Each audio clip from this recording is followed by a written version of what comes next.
In this video, I'm going to share with you the 4 scale patterns that you should always be practicing and explain why they're so valuable. My name is Josh Gu, and I'm taking my years of experience learning, teaching, and performing, and sharing all of my best clarinet and music tips so you can get more out of your practice, and most importantly, have fun.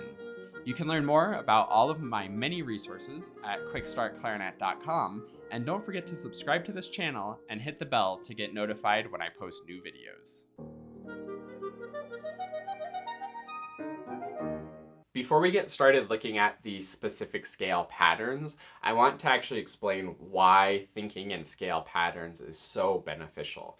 Sometimes I think we might play our Albert scales or our Barrymon scales and things like that and be playing the patterns, but really we just are playing the notes, and we do something like C, D, E, D, E, and so on and so forth, playing through them and just playing the notes, but we never go deeper to see what the pattern actually is and how the pattern works.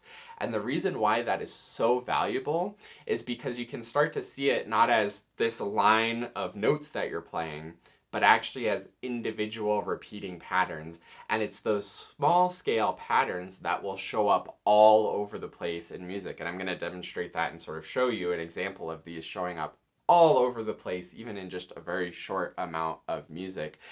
And when we start to see those small patterns, when we start to learn those small building blocks, then we get the foundation that we can apply to actual music.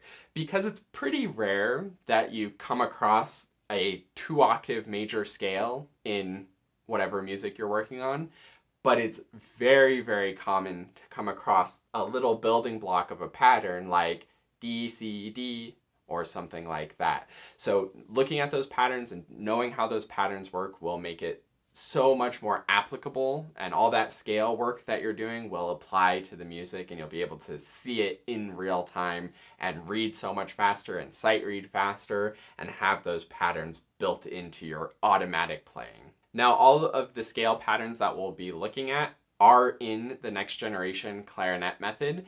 If you want to check that out to get even more patterns and also rhythm building blocks and fundamental foundational clarinet playing exercises and skills, then definitely go to quickstartclarinet.com/nextgenbook, where you can learn more about the full next generation clarinet method. Now for our first pattern, we have what I call a stepwise motion scale.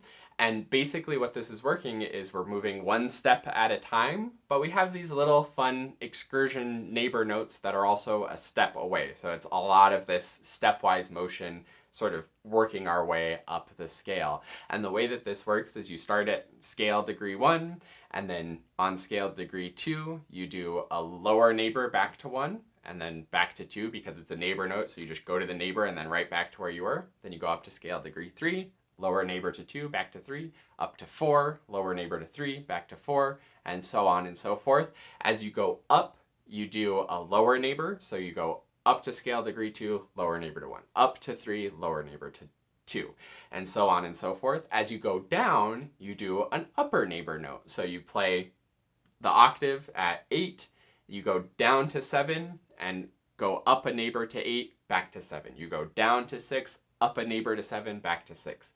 Down to 5, up a neighbor to 6, back to 5. And it's this continuous sort of ladder up the notes, sort of moving through that scale, always returning to where you were and continuing to move forward.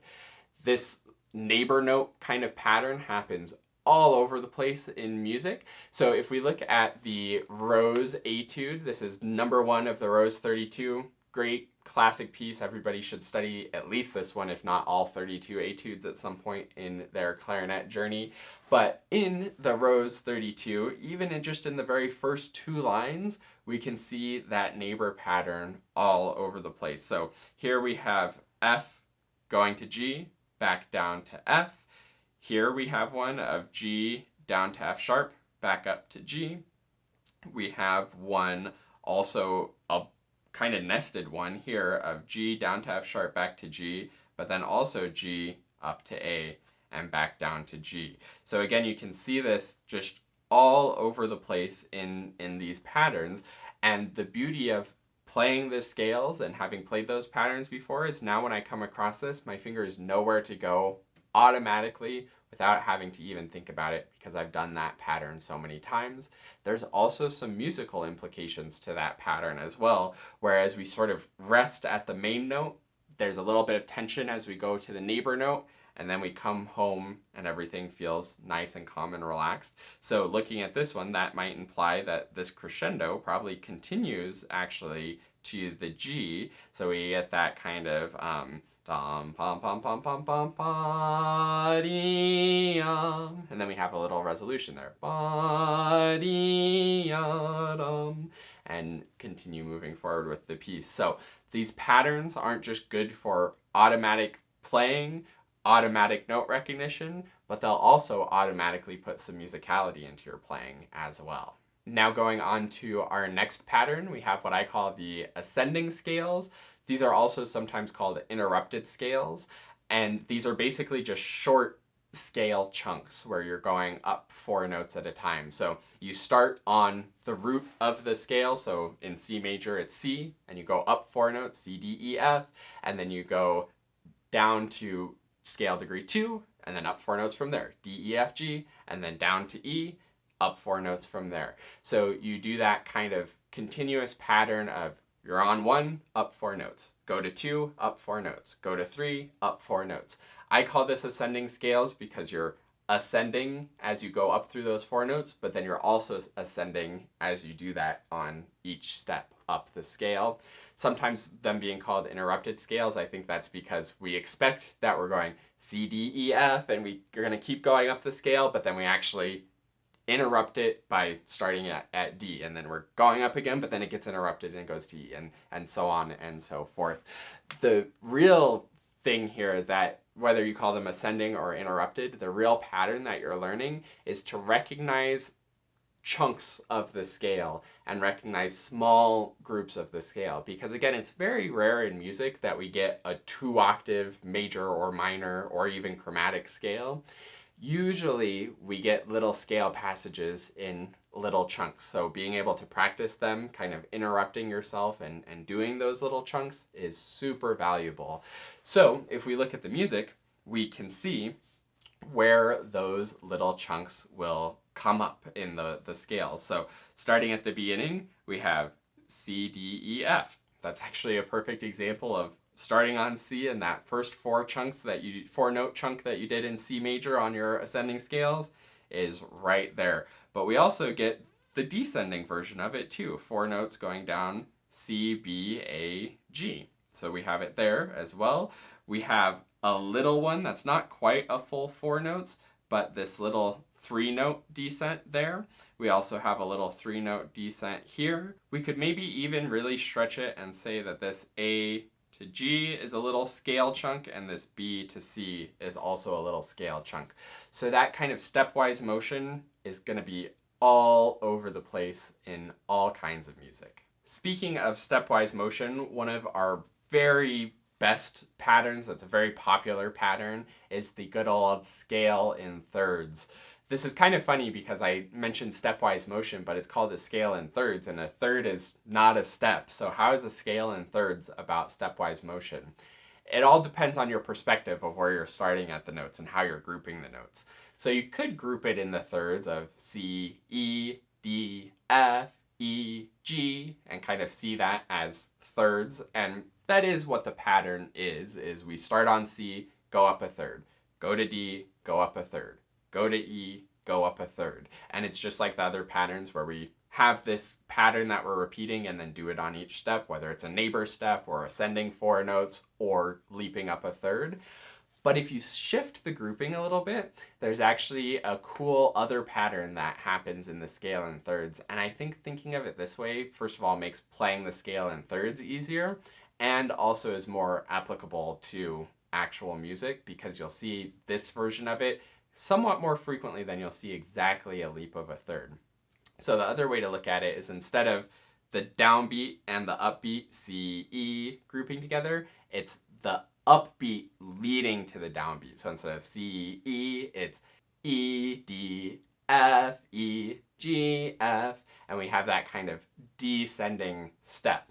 And when we go down, it becomes an ascending step. As we go down from C to A is the third, but A back up to B is a step. And then B down to G is the third, but G back up to A is the step. So seeing the scale in thirds, yes, it is thirds if you're looking on the downbeat going to the upbeat, but if you group it as the upbeat going to the downbeat, then it actually becomes a stepwise motion pattern. It doesn't matter too much exactly like thinking that way. Do try playing them that way though, and I think you'll find that instead of be da dee da dee da, if you do be da dee da dee da dee, it's actually a lot easier and also sounds more musical and makes it a little bit easier to see in the music as well. But whether you're seeing it as thirds or as a step going the other direction isn't the end of the world. But when we look at the music, we can see either version of that pattern all over the place. So 1/3 example would be maybe the C to E and the E to G. The next pattern we'll talk about is an even better version of that.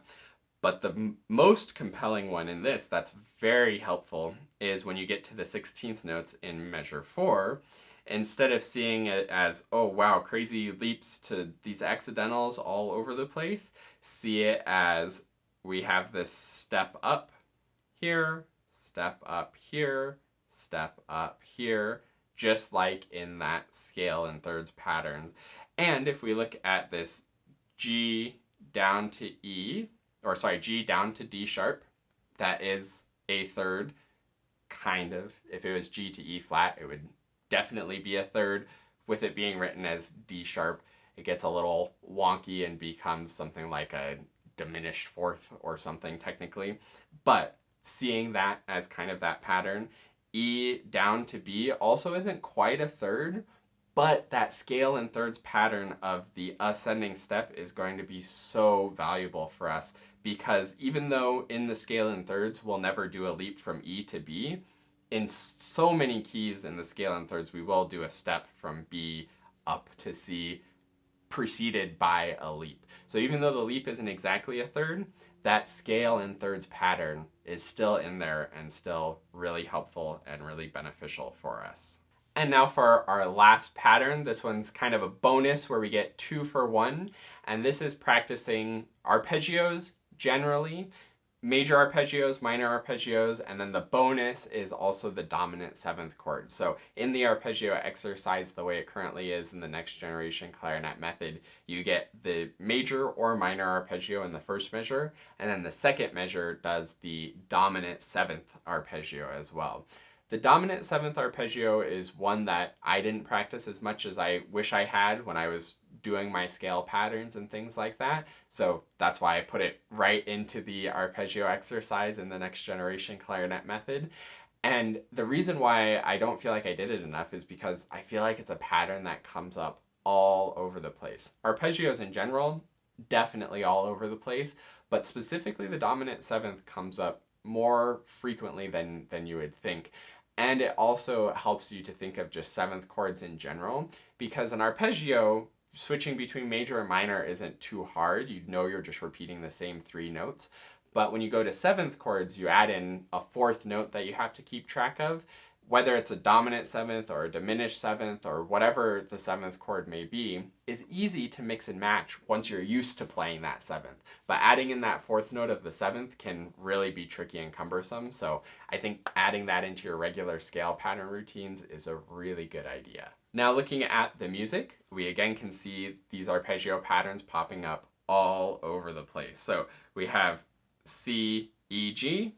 That's a C major triad, a C major arpeggio. When we add the next octave C, then it is exactly a 1 octave C major arpeggio. And there's another explicit C major arpeggio here, C, E, G, C. And then we also have a whole 2 octave E minor arpeggio on the 8th measure. And in the measure before that, we get this fun little action here. This one has 2 arpeggios for one. We start with E, B, G, E. That's very straightforward and pretty clear. That's an E minor arpeggio. But then with this one, D sharp, B, A, F sharp, That's one of those patterns that if you haven't been practicing your dominant seventh chords really well, you'll have a hard time kind of seeing that as a arpeggio because it's not in this sort of normal order where the other ones are in root position. All of the ones I've highlighted so far are in root position where the root is the lowest note of the grouping, so it looks very cleanly like an arpeggio. This B dominant seventh arpeggio is not in root position, so it's harder to see it as B being the tonic note. It's also harder to see it as an arpeggio because we don't have that quintessential leaping thirds as we go through it, and instead we have this kind of, okay, yes, a third, but then a step, and then a third, but it's weird that it has that step in the middle. But if you practiced your dominant seventh chords, you can more quickly identify that's a B dominant seventh. Also, if you know theory well, you know that B is the dominant fifth scale degree of E minor, so you see it sort of surrounded by E minor arpeggios, and B dominant seventh is a great one to be surrounded by. In fact, in the next generation clarinet method, when you do the arpeggios in the key of E minor, the first measure is an E minor arpeggio, the second measure is a B dominant seventh arpeggio, and then the third measure goes back to E minor. So it's actually extremely reminiscent of this pattern here. So looking for those kinds of arpeggio patterns is really fantastic. And just real quick, let's go through this and see if we can explain all of these notes within those four patterns. So we start with arpeggio, scale, or ascending scales, or scale fragment, or interrupted scales. We have our stepwise motion neighbor tones here. We have a scale fragment here. This one we can think of kind of a scale in thirds where we have a leap down and then it returns up by a step.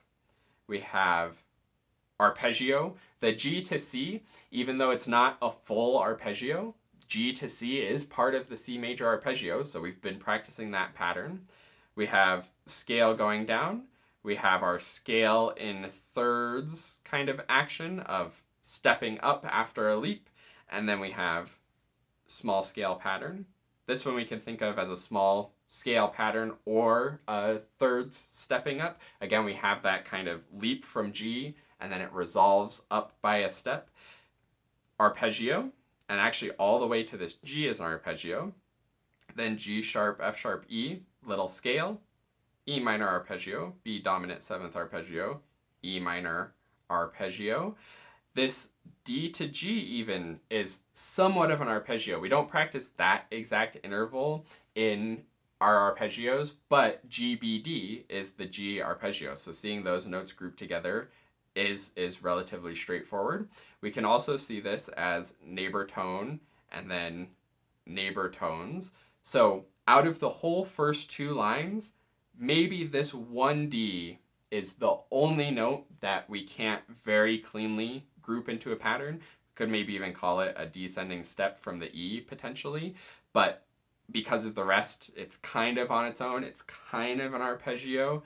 But since it's the first note after a rest, all we have to do is, okay, play a D on the beat, and then it's just patterns from there. So you can see how in actual music, the actual scale patterns are in use and in effect all over the place. So if you get really comfortable and confident with those scale patterns, and you see those scale patterns as patterns rather than just a random slurry of notes that your teacher told you to play through, then you can actually apply it to music and read your music so much faster, be so much more confident with it, have musicality in those groupings, because just by seeing those as a scale grouping and playing them together as kind of an idea makes it so much more musical.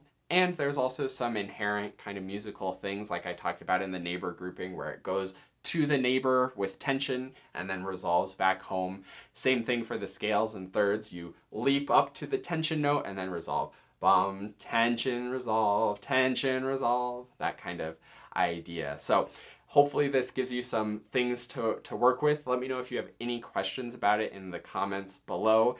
Definitely check out the Next Generation Clarinet method at quickstartclarinet.com/nextgenbook if you want a really solid foundation to all of these fundamental things that you can apply to actual music in a musical and effective clarinet technique way. And Thank you so much for watching this video, and I look forward to seeing you in another one. And last but not least, a huge heartfelt thank you to the Dennersons. This is like the Quick Start Clarinet family who supports the channel and helps to make everything that I do possible. If you would like to support the channel and get some awesome rewards in return where we can work one-on-one over video and you can have my full support moving forward on your clarinet journey, then go to quickstartclarinet.com/supporter.